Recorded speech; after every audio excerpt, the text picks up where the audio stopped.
یہ اسکرین پہ جو میں آپ کو دکھا رہا ہوں اس میں احد کا میدان میں نے دکھایا تھا۔ تاریخ اسلام کی دوسری جنگ ہوئی تھی۔ مدینہ شریف جو لوگ جاتے ہیں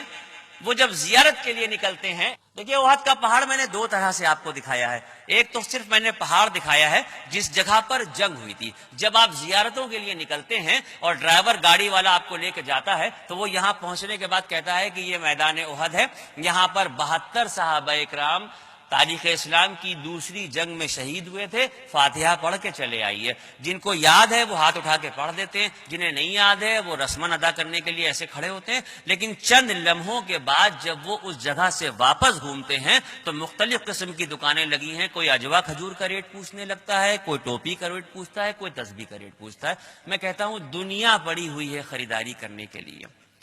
پوری دنیا پڑی ہوئی ہے خریداری کرنے کے لیے۔ آپ اور ہم اس جگہ پر بے پرواہ ہو کے اس لیے جاتے ہیں کہ ہمیں صرف اتنا پتا ہے کہ یہ میدان احد ہے جہاں پر تاریخ اسلام کی دوسری جنگ ہوئی۔ لیکن یہ تاریخ کی وہ جگہ ہے کہ آپ صلی اللہ علیہ وسلم کی پوری زندگی میں یہ ایک ایسی جنگ تھی کہ جس میں آپ صلی اللہ علیہ وسلم کے دندان مبارک شہید ہوئے تھے۔ یہ وہ جگہ تھی کہ جہاں پر آپ کے چہیتے چچا حضرت امیر حمزہ رضی اللہ تعالیٰ عنہ جب شہید ہوئے ہیں تو ابو سفیان جو مشرکین مکہ کا سردار تھا، اس کی بیوی ہندہ نے خنجر نکال کے ان کے کلیجے کو چاک کیا ہے اور کچا کلیجہ چبایا ہے۔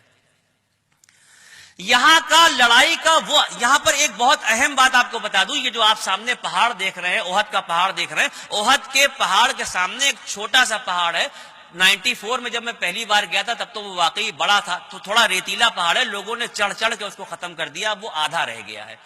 اس پہاڑ پہ اکثر لوگ چڑھ جاتے ہیں۔ اس کی تاریخ کیا ہے میں آپ کو بتا دوں۔ اللہ کے نبی جب میدان جنگ میں تشریف لائے ہیں، جنگ کی شروعات ہوئی ہے، تو آپ صلی اللہ علیہ وسلم صرف ہمارے آقا اور رسول ہی نہیں تھے، دنیا کے ہر شعبے میں آپ کو مہارت حاصل تھی۔ جنگ لڑنے کی بھی اسٹریٹجی تیار کرتے تھے کہ کدھر سے جنگ لڑنا ہے، کدھر سے کیا کرنا ہے۔ آپ صلی اللہ علیہ وسلم صحابہ اکرام کو جمع کرتے ہیں، ایک بار میدان جنگ کا پورا نظارہ دیکھتے ہیں، اور اس کے بعد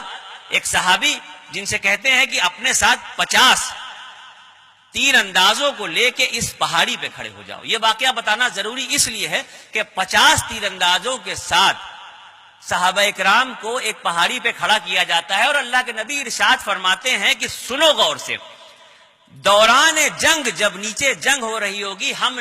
لڑائی میں جیت رہے ہوں یا ہار رہے ہوں، ہم دشمن کو مار رہے ہوں یا مر رہے ہوں، کسی بھی حالت میں کسی بھی پوزیشن میں ہوں، جب تک میں تمہیں حکم نہ دوں اس پہاڑی سے نہ اترنا۔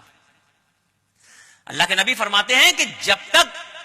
میں تمہیں حکم نہ دوں اس پہاڑی سے نہ اترنا۔ نیچے میدان جنگ میں جنگ شروع ہوتی ہے، چند لمحوں کے اندر یہ عالم ہوتا ہے کہ دشمن منہ پھیر کے بھاگ رہا ہے، مسلمان دشمن کو اس کی صفوں سے بھی آگے ڈھکیل دیتے ہیں، اور تقریباً یہ طے ہو جاتا ہے کہ مسلمانوں کو اس جنگ میں پھر سے فتح حاصل ہوئی۔ یہ عالم تھا کہ میدان جنگ میں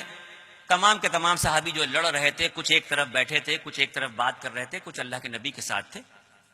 اور وہ صحابی جو اوپر پہاڑی پہ کھڑے کیے گئے تھے انہوں نے آپس میں مشورہ کیا، بھائی جنگ تو ختم ہو گئی ہے، اب ہم یہاں کھڑے ہو کے کیا کریں گے، چلو ہم نیچے چلتے ہیں۔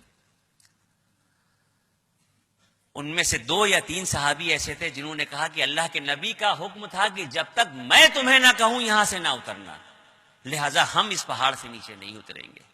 لیکن باقی کے صحابہ اکرام کا یہ کہنا تھا کہ جنگ کے جاری رہنے تک کے لیے یہ بات کہی تھی، اب تو جنگ ختم ہو گئی، اب ہمیں یہاں کھڑے ہونے سے کیا فائدہ، اور وہ اللہ کے نبی کی نافرمانی کرتے ہوئے پہاڑ سے نیچے اتر جاتے ہیں۔ آج علل اعلان ڈنکے کی چوٹ پہ پوری قوت کے ساتھ ہم اللہ اور اس کے رسول کی نافرمانی کر رہے ہیں،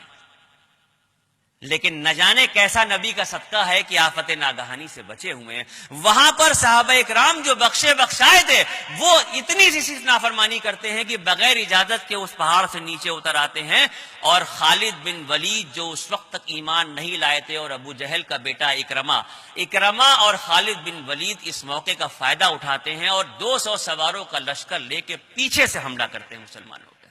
اور جیتی ہوئی جنگ کو مسلمان ہار جاتے ہیں، اور 72 صحابہ اکرام اس جگہ